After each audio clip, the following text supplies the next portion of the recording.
Hi, everyone. We have Amanda Bayerle on our podcast, and she's got God, and that is her podcast. And I'll tell you right now, it is not barely into God. You are all into God. And you Thank are a you. stay-home mom, and Yes, I I am. am, it is one of the hardest jobs and the precious job, and I want you to tell us all about that. Well, thank you, Ryan and Lisa, for having me. So I'll just give you a little bit of background on my story. I grew up in a Christian home and kind of fell away during like middle school, high school years, had a radical encounter with God at 15 years old and decided to just go all in. I was just like, I went from like the most popular girl in school to being like a Jesus freak, losing all my friends, and then I was like, God, like, whatever you want for my life, like just I want to follow your will for my life. And met my husband when I was 17. Definitely did not think I was going to get married at 17. But so we waited. We met each other at 17. I was like, well, we can't get married. I'm not even 18 years old yet. Right. So got married at 18 and went to ministry school. And then we just got called into business. We saw so many people needing resources and needing money to do amazing things in this world. And we were like, what if we could go build a business and help fund these amazing things that they want to do? And so we got into the business world, and that's where I was at for the last, I guess, 13 years of my life, ever since we got married. And just a year ago, I told my husband, I was like, I just, about to have my second baby. I was like, I just don't want to be in the business. I feel like God wants me full time, being with the kids. And he was just like, yeah, let's do it. And so he took like a different route with business and then allowed me to do what I want to do, which is be home with the kids. And it's been so amazing. I feel like being a stay-at-home mom, it's the greatest blessing because I couldn't imagine anyone else raising my kids. Mm-hmm. And, when the Bible says go out and make disciples, like that is my job. Every day I'm discipling these two children and loving them and raising them to be amazing people. So yeah, I'm super grateful. I love that. I do really believe God will always provide. Mm-hmm. So you two as a couple taking the chance and changing your direction, and God has provided for you? Yes. Yep, he sure has. Yes. So I think about, for like Lisa and I, we each have our own individual businesses. She's a life coach. I consult for multiple different individuals or companies and so forth. And then we have our healer, our protector as together, our business. And, knowing that, we put him first, it's one where we don't have, issues in business. Is there any time like when you and your husband were working together, knowing that your faith is super strong, but like any tests that you can think about that like examples to help, all of our listeners and those who view us, like kind of for you guys as example. And then as you transitioned into this new, just unbelievable leadership position as thank you running the house. I think in business specifically with like tests and stuff, I think it definitely tested my faith. I think for the first few years of running our business, which first we got into network marketing because that's just the easiest business to start, because they have all the marketing materials, everything, the product. And so when we were 18, that's what we got started in. And then we were like, all right, we believe that like everything we put our hands to will be blessed. Like everything we touch will turn to gold. Like we're believing all of these scriptures. And then it's like nothing. No one's showing up to our network marketing parties. People are not messaging us back on social media. I mean, we definitely were like a little weird, like trying to push like protein powder on people. And I think people were like, okay, guys, like settle down. But we were young and naive and excited. And so I think we just stuck with it and we were like, all right, well, God's called us into this. And we went from like ministry background, like traveling the world doing missions work. Everyone thought we were going to be in ministry and we're like in business and we're like completely failing. And so I remember my husband being like, maybe we like missed the mark. Like maybe we weren't supposed to do this. Maybe we heard wrong.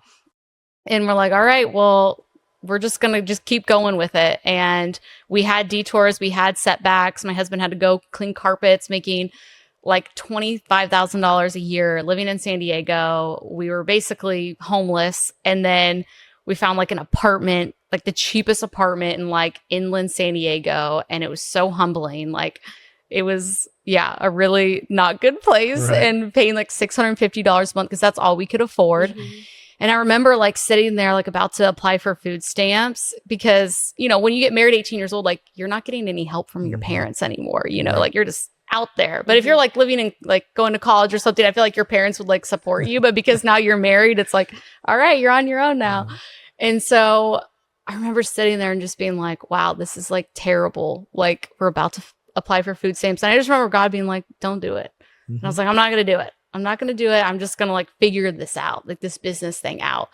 And then kept going with it. And I don't know if I met Tamara at this event, but we went to this event called Thrive, and it was with a guy named Cole Hatter, and he pitched a $5,000 mastermind, and we had just gotten out of debt. We're like doing okay, like surviving, basically. Like we had a $70 a week food budget, $25 a week eating out budget. Like we were, starting at rock bottom, and they pitched a $5,000 mastermind. And I remember calling my husband because he couldn't come with me because he had to clean carpets. And I'm like, I feel like I'm supposed to do this. And I was sitting there with the guy's dad, and he was like, I don't think you guys are a good fit. And I was like, no, I'm supposed to do this. He's like, you need to call your husband. And I was like, he's going to support me. I know it. And our trust is what is the most important thing. And he said, I know you would never do anything to hurt us. So if you feel like God's calling you to invest in this, like do it. And so I charged it all on a credit card. And then a couple months later, we were invited to speak at that event, and we're doing health coaching for business owners. Like that was our thing. And because my husband had lost 60 pounds, I had like a health transformation, and we pitched this product, these health coaching, and we got all these business owners, and we did like $25,000 in a month. And we were like, oh my gosh, that's what we made like, last year. And we're like, okay, we need to go all in on this. And that's when he stopped cleaning carpets. And then we went full time into entrepreneurship. And so it took years and years of just faith and just keeping the dedication and the discipline. And I think so many people, like Christians, they are like, oh, well, like if it's God, like I'll just pray and it'll happen. And it's like, no, like there has to be perseverance, endurance, like work ethic. I love the proverb. I teach this to my son all the time. It's lazy people end up poor, but hard workers become leaders. And so I just am like, if I just work hard and do what I'm supposed to do, what God's calling me to, I know it will be successful. And that's when he provides. When you knock down those doors and keep pushing through, and the nudge is God talking to you to do that. And I love your story. Being humbled gets us so much farther in life, and being in the moment. And I just love the story because some people would be like, well, the trials and the tribulations and so on and so forth. And, as entrepreneurs all sitting here, we understand that, like, I served our country for 23 years, and then Fortune 500 America, then to finally get into entrepreneurship and go like something I was afraid of because my dad was an entrepreneur and so forth, and saw like the ups and downs. And I was like, I'm scared of that. And some people are like, well, you deployed how many times and you weren't scared of that? And I was like, no, because God had me, in those moments, the armor of God. So when I think of that now you get to reap the rewards as a mother staying home with your children, like the greatest gift, right? Every single day to see the blessing that all those years of hard work have. And I guess I want to go two directions here, so you can go whichever way you want. But how that applies now into She's Got God in the podcast, or kind of just take us through, what you love now being, the CEO of the household with the kids.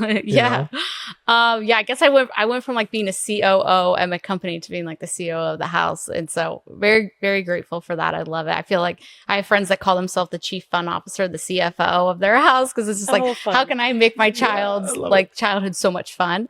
I'm very grateful for just amazing community. I think in business, I really relied around community and being a part of like-minded people and joining masterminds and stuff. And it's no different in like motherhood. Like we are made for community. And so I have such an amazing like support system around me and friends. And I kind of want to touch on this because I know you guys like to talk about like mental health and, you know, just how we can heal. And so for me, when I had my first child, this was 5.5 years ago, I had never struggled with depression my entire life. I've been like super happy, super optimistic my entire life. I've never had depression. Now I know my mom had depression, and so I didn't even think about like generational stuff. And so when I had my son, I had a very traumatic birth with him. And one thing that most people don't talk about is trauma is an open door for the devil to mess with you. You can either use trauma to bring you into an encounter and to heal and encounter God, or it can actually open the door for a lot of hurt and a lot of stuff that can come into your life. And so I actually let that depression enter my life through that traumatic experience. And I had really bad postpartum depression. I had suicidal thoughts. I thought, I can't raise my child. I need to just give him to my mom. Like I went into like such a deep hole because I had never been a mom before. And I think you don't know what to expect. You see like social media, and then if you even babysit, like I nannied, but you don't see the dark parts of it and like the sleepless nights. And when you don't sleep and you have a crying baby all the time, you're just like, I can't do this. And it's just so overwhelming. And I let that depression and I let my faith kind of slip, where I wasn't depending on God for strength and for my joy. I was just doing it all on my own. And so the biggest revelation that I had through that was, I cannot do motherhood on my own. I need God's strength every single day. I need joy every single day in the morning, because I can't do this without him. And when I tried to do that, it led me into like a really bad depression. I had anger, like everything that I didn't know I dealt with all surfaced as being a mom, because I feel like you see this child and you're like fully responsible for them, and like you don't get like time off. You know what I mean? It is like full on. And so it just brought out all of the things that God was like, you need to deal with all this stuff that I didn't even know was there. And so I got delivered of like anger, depression, all of that stuff. And so I'm just so grateful because I had my daughter a year ago and I haven't had any of that. It is so freeing. I didn't have postpartum depression, because I think some women are like, well, I had it the first time. Am I going to have it a second time? And I know there is a hormonal component to it, but I think for me, it was definitely, it was demonic that I personally had to deal with, of just like, this is not of God, you know, like God does not have this in him, like this anger, this rage, this depression, these suicidal thoughts, like that is not okay. And I know so many women are like, I'm not going to get help because it's shameful. And so I definitely had a little bit of that. But then when I finally was like surrendered it all to God, he brought healing. And was I'm it a grateful. day or a moment? Like how and when were you able to turn yourself around? Did you do that on your own? Or did like you just wake up one morning and I'm like, did you say, God, like I'm bringing you back in? Like what was that defining moment that turned you around? You know, I think I did some EMDR therapy. I don't know if you guys have done that. I know about it. Yeah. And so I did that, and I felt like that really, really helped me just process through things. But I think it was sadly, I went through a miscarriage after my son. And so that brought hurt. It brought resentment. It brought unforgiveness towards God. Like, God, why would you do this to me? And so I went through 14 months of infertility, of trying to get pregnant. And I remember just all my friends were pregnant at the time, like 4 friends. And then I had another friend, after like 14 months of trying, she got pregnant on the first time. And I remember saying to myself, like, Amanda, don't get bitter. Don't get resentful that she got the blessing before you. Like, do not let that happen. And I remember that anger came back, and I was on an airplane and I was singing a worship song. And on that airplane, God encountered me, and he literally gave me a whole new heart. And so I think it was years of like getting better. And then that one moment changed everything. And then guess what happened 2 weeks later? I got pregnant. Yay! And so I feel like unforgiveness was just, it was killing and it was not letting me have my breakthrough. Like I needed to learn that lesson and get rid of that anger that was in my heart. I don't know how I got that anger in my heart throughout my life, or maybe it was generational, but it was there, and I needed to get broken free from it. Yeah, I love how you bring that up, the generational side of it. And for me, same, right? If we keep bringing up the past, like I'm a recovering alcoholic and addict. My father is a recovering, alcoholic. And, I'm sure if we were to go back to Grandpa Reich, he probably was too. And it's like, at what point are we the ones going to break the cycle? We break the cycle. And the good Lord knows that it's like, all right, Amanda, like you're going to go through this. And that doubt, which is the devil, is going to be in place there, after you had your son. And then not so much after that, then you have to go through, the miscarriage. And that just, I think my mother, the same happened, very similar between my sister and myself. And the strength then to like now, like rebirth, having your daughter and to be now at home and be the leader of, both you and your husband led together previously, but now this time, like you are, you're the COO, the CF. I love that chief fun officer. I'm going to use that now, like all the time, like, for our businesses and stuff, because it's like the money will work itself out. It always does. Like he will always provide. It might not be what we want it to be. Yeah. But can you take us like into, she's got God, because I can tell like you're a ray of sunshine, here and know I can feel you. Thank you. And it does take all of those certain low areas, for us to climb back out of.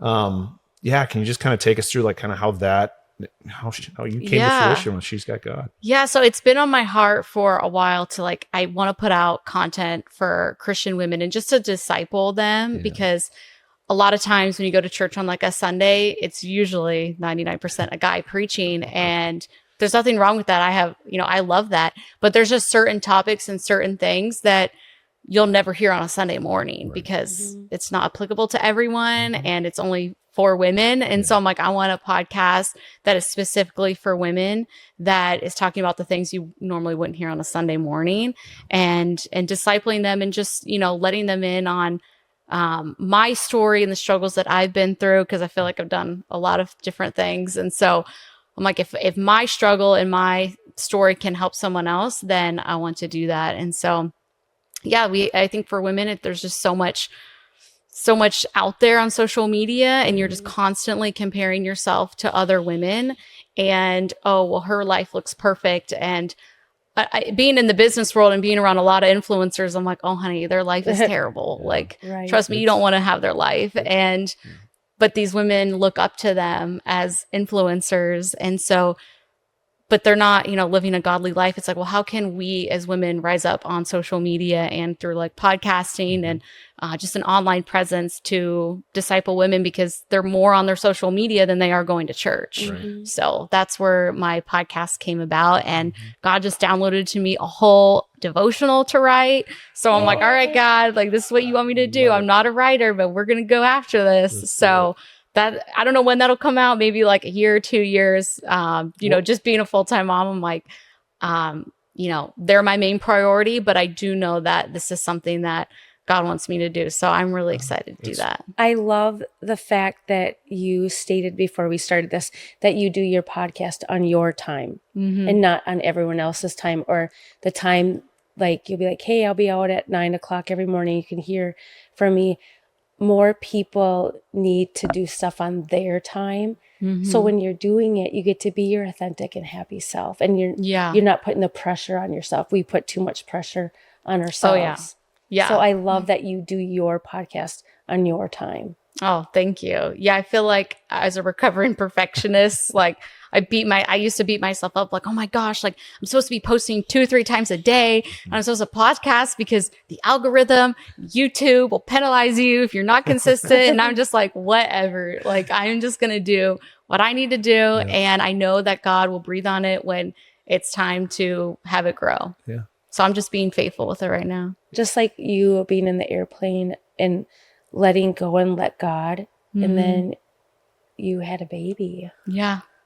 Yeah. That is a miracle. That's God showing you his miracles when you let him in and let him show you the way. Yeah.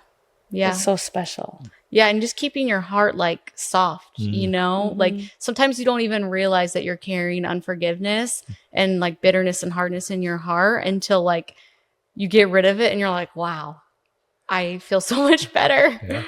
Yeah. Everything that you said, I know all that, and I got to keep doing it.